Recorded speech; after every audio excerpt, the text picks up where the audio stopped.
Welcome to the deep dive. Today, we're getting into something I think a lot of people think about when dating. Setting high standards, especially for women. Yeah, we're looking at Tam Kaur's YouTube video, How to Date Successfully for Women. The one about high-value standards and getting princess treatment. Right. It's all about wanting relationships that actually feel good. And Tam has a pretty direct take on it, which could be helpful given all the conflicting advice out there. Definitely. She offers a certain perspective. So our mission for this deep dive is to pull out the main ideas from her approach. We'll look at what she thinks makes for good dating standards. Pinpoint maybe some common pitfalls. And really try to unpack what she means by terms like princess treatment and high-value men. Okay, should we jump in? Let's do it. So one of the first things Tam flags is this risk of idolizing the absolute bare minimum. Ah, yes. The Lola and Athena examples. Lola's baseline is, say, a 15 out of 100. Right. So when a guy comes along and offers maybe a 20, texts back sometimes, suggests a coffee, she's over the moon. Yeah, feels like she's won the lottery, even though it's still, well, not great overall. And then you contrast that with Athena. She sets her standard at 100, basically. Because she feels complete already. A partner is an addition, not a requirement. Bringing 1,000% extra, as Cam puts it. Exactly. It's a totally different starting point. And for Lola, the consequences seem pretty clear, right? According to Tam, it leads to settling. Mm-hmm. Maybe feeling envious of other relationships. And relationships that maybe don't go the distance because those deeper needs just aren't being met. Which brings us to that test Tam suggests for figuring out if you are idolizing the bare minimum. Right. Are you getting overly excited about, really basic stuff? Yeah, like a guy opening a door or just, basic communication skills, initiating any kind of plan. Manners, kindness, texting good morning, the sidewalk rule, just politeness, really. If that stuff feels like a huge win, Tam argues, your baseline might be, too low. It might be coming from the societal thing where basic decency feels like a bonus. It's like we've gotten used to expecting so little that basic consideration feels amazing. But Tam's point is, those things, courtesy, communication, actually wanting to see you, that should be the absolute floor, not the ceiling you're grateful for. So the bare minimum is really subjective, isn't it? Totally. What's minimal for one person is huge for another. And Tam says you need to consciously raise your minimum to get better dating experiences. She differentiates between a super low bare minimum kindness, loyalty, wanting to hang out. And Athena's view, where that's just basic human stuff, not standards. Okay, so that leads into Tam's own story, right? How her standards changed. Yeah, she's pretty open about settling in the past, feeling insecure, crying, all that. In contrast it with now, where she says she gets princess treatment.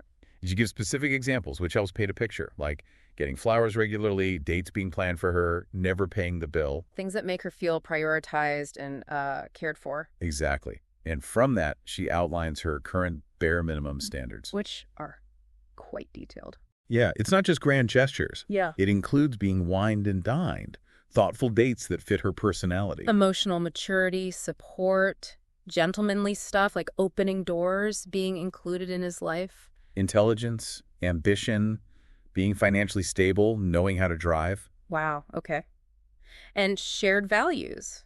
Similar future goals, valuing self-development. Supporting her creativity, creating a safe space to communicate. It's a lot, but it's comprehensive. No, inevitably people will say, isn't that asking too much? And Tam addresses that head on. She mentions the negative comments she gets. Right. But her response is basically, well, I'm experiencing this, so it's her reality, even if others doubt it. It's a powerful counter. Yeah. Set your standard, find someone who meets it, regardless of what others say. Yeah. Okay, so for someone listening thinking, all right, I want higher standards, but where do I even start? Tam has practical steps. Yes, step one is looking back, analyzing past relationships and dating experiences. Not just vaguely remembering, but actually writing stuff down. Exactly. Pros and cons, why things ended, how long they lasted, systematically. To spot patterns, right. What worked, what didn't, what needs maybe weren't met that you didn't even realize at the time. Using your history as data, basically. Yeah. Learning from mistakes, uncovering those maybe unconscious desires. Okay, makes sense. But what if you don't have much relationship history? Then she suggests asking yourself some key questions. Again, digging deep, not just a surface level wish list. Like what kind of questions?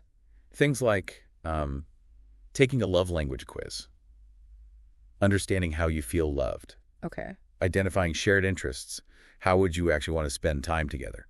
Reading, museums, travel, whatever. What makes you feel loved? Like specifically, surprises, being taken out, deep talks, and listing the behaviors that show that. Yeah, and thinking about dream romantic gestures. What really speaks to you? How you want support when you're down. How you prefer to handle conflict. Visualizing ideal weekends. Do your lifestyles actually mesh? Thinking about personality traits, independence, work ethic, how they treat other people, like family or waiters, that's a big one. For sure. And, importantly, considering their future and if it aligns with yours. It's a really thorough self-reflection process. Okay, so once you've done that reflection, you have this list of desires. How do you know what's like essential versus nice to have? Negotiable versus non-negotiable? Crucial distinction. Tam is firm. Core values, fundamental needs, the things vital for your well-being and feeling loved, those are non-negotiable. Like her example of wanting weekly flowers, if that genuinely makes you feel loved, maybe that is non-negotiable for you. Right. But then there are the more superficial things, maybe physical appearance preferences. Where being too rigid could mean missing out on someone great who meets all the important stuff. Exactly. Don't self-sabotage by getting hung up on, I don't know, the fact he wears flip-flops sometimes or uses cheesy emojis if the core alignment is there. Prioritize the long-term fulfillment over the fleeting stuff. And give people a chance. She mentions her 2-date rule. Right, don't write someone off immediately. Nerves are real. Yeah, and phone calls early on can give a better vibe than just texting. She even shares that her current boyfriend was shy at first. You need to look past the initial impression sometimes. Okay, this brings us to the term high-value men, as Tam uses it. It can be a bit loaded sometimes. Yeah, she clarifies her definition, though. It's not meant to bash low-value men, as she terms them. So, in her view, high-value men are those who date with the intention to provide, to offer that princess treatment. They're not necessarily bad people, the low-value ones, but maybe they don't bring as much effort or consideration to the table in her framework. And what defines these high-value men, according to her? They know themselves, know what they want, have their own standards, value the woman's time and energy. They're generally happy and capable on their own. Okay. And the contrast is men who maybe date to take more than give. Right. Maybe expecting the woman to build them up, always splitting bills regardless of context, dating without clear intentions for commitment. Again, this is her specific framing. So you figure out your standards. How do you actually communicate them without sounding, I don't know, demanding? Good question.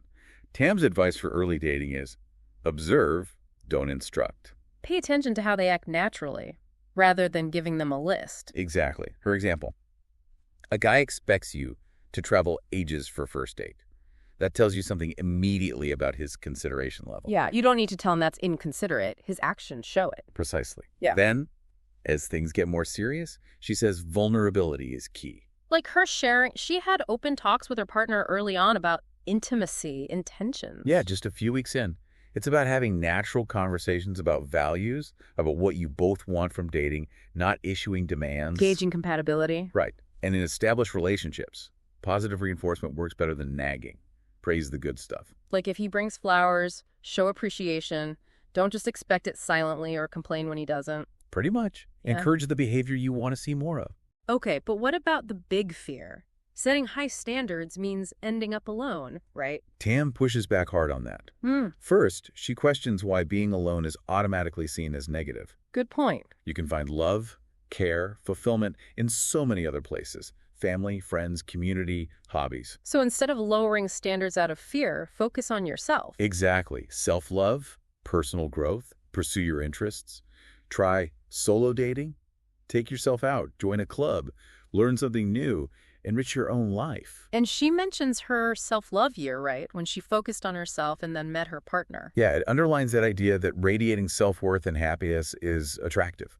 And you need to keep choosing yourself, even in a relationship. What about pressure from other people, friends, family, saying, be realistic, settle down? Tam's pretty dismissive of that advice.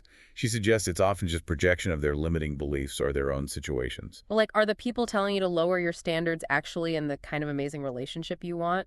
Probably not, is her implication. Don't dim your light to make others comfortable with their choices. And the classic, you'll die alone with 6 cats comment. She kind of frames that as a defense mechanism from people, maybe men, who aren't offering much value themselves. It's self-soothing for them. Okay, another hurdle. Feeling unworthy. Thinking, I'm not attractive enough for high standards. Tam challenges that directly. She says it's less about conventional attractiveness and more about self-perception and confidence. Believing you're worthy makes you more attractive than fitting some narrow beauty standard. That's the idea, radiating self-belief. Plus, she points out beauty standards are getting more diverse anyway. And she suggests practical things like buying yourself flowers, going on solo dates. Acts of self-love that signal your worth, both to yourself and potential partners. Got it. Okay, one last common dating frustration, the situationship. Oh yeah. Her take is very clear. Don't tolerate them. These relationship-ish things with no actual commitment or clarity. Exactly. She questions why anyone accepts that lack of basic loyalty and certainty. Prioritizing short-term company over long-term well-being. She argues it's detrimental. Get clarity on intentions and status early on. Avoid that limbo. Okay, so to wrap up, Tam gives some homework, actionable steps. Yeah, practical things. First, identify your attachment style. Use online quizzes. Maybe read the book Attached. Therapy, online resources, understanding how you bond can really inform your standards. Second, learn about real love. She recommends bell hooks all about love, or just looking up her 7 components of love online. To refine your understanding beyond just romance, right? Exactly. Third, actively start a self-love journey. She mentions her TikTok for ideas. And fourth, go on a solo date this week. Yeah. Even just coffee alone, a movie. Make it happen. And fifth, learn about masculine versus feminine energy dynamics, not in a rigid way, but to help step into receiving mode, refine standards, avoid control issues, and spot healthy traits. Wow. Okay, so summing up this whole deep dive, it really comes down to consciously setting high standards based on self-worth, right? Yeah, learning from the past, knowing your needs, recognizing your own value. That's the core message from Tam's perspective. It's not about an impossible checklist, but approaching dating with more clarity and confidence, aiming for connections that actually feel good and align with you. Hopefully this gives you some tools and perspectives to think about your own standards and maybe try some of these strategies. Definitely something to reflect on. And maybe have a final thought to leave you with. What if really prioritizing your definition of a high-value relationship doesn't just improve your dating life, but also leads to a deeper sense of self-respect and fulfillment, whether you're single or partnered?